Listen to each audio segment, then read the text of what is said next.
کریم اما بعد اعوذ باللہ من الشیطان الرجیم بسم اللہ الرحمن الرحیم رب زدنی علما صدق اللہ العظیم۔ یہ قرآن پاک کی ایک آیت ہے جس کا ترجمہ ہے کہ علم حاصل کرنا چاہیے۔ اس کے حوالے سے کچھ روایات بھی ملتی ہیں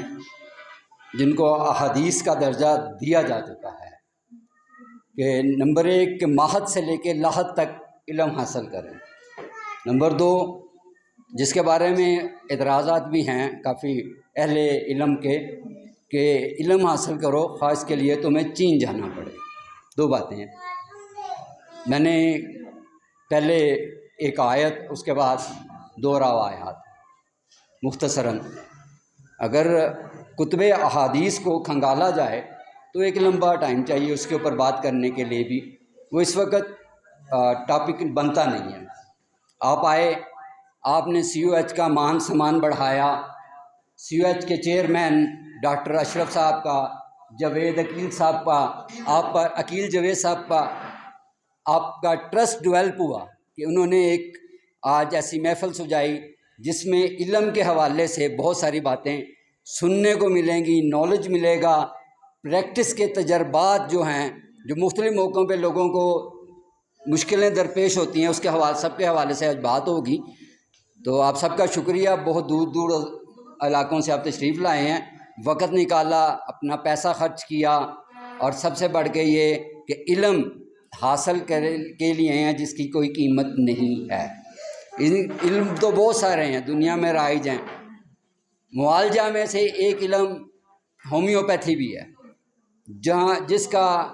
فائنلائزیشن ڈاکٹر ہانیمن سے ہوتی ہے۔ اس سے پہلے بھی کچھ اس کے شواہد ملتے ہیں جو ہومیوپیتھی کے بارے میں ہیں۔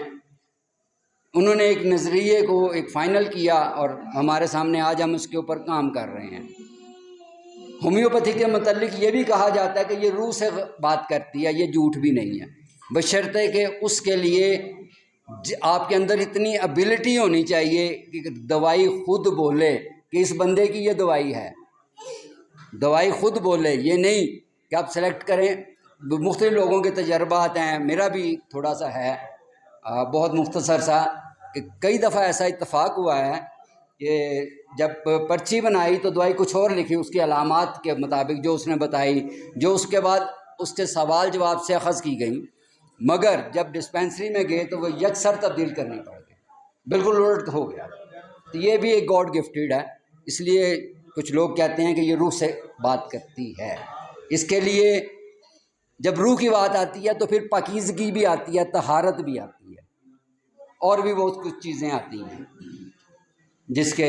مطابق ہم دیکھتے ہیں۔ ایک چھوٹا سا ٹپ دیتا چلوں میں کہ جب پیشنٹ آتا ہے تو 2 چیزیں اگر ہم کوئی نوٹ کرنے وہ چاہے یا دیکھنا چاہے، نمبر 1 کہ وہ کس ٹائم پہ انٹر ہوا ہے، نمبر 1 یہ ایک علم ہے، علم الساعت اسے کہتے ہیں کہ کس ٹائم پہ انٹر ہوا ہے۔ اگر اس ٹائم کے مطابق آپ اس کو اس کی ڈوز دیں گے تو وہ کام کرے گی۔ اسی طرح سے اس کے بعد دوسری اس کی جو سیکنڈ پارٹ ہے وہ کئی دفعہ پریکٹس میں آیا ہے کہ دیکھتے ہیں کہ اس نے کلینک کے اندر پہلا قدم کون سا رکھا ہے، لیفٹ یا رائٹ۔ وہ بھی بہت ساری چیزیں، کیونکہ پیشنٹ جو ہسٹری دیتا ہے اس میں سے اگر بہت زیادہ اسے مارکس دے دیں 25% سے آگے کچھ نہیں ہوتی، باقی آپ کو اخذ کرنا ہے، آپ کو محنت کرنی ہے، آپ کو اس کی علامات نکالنی ہے، اس کے مطابق دوائی طے کرنی ہے۔ جو سنگل ریمیڈی ہیں وہ اس کے لیے زیادہ بقول لوگوں کے جن کو عادت ہو چکی ہے وہ الگ بات ہے، وہ ایک سنگل میڈیسن ڈیسائیڈ کرتے ہیں، ایک سنگل میڈیسن نکالتے ہیں جو کہ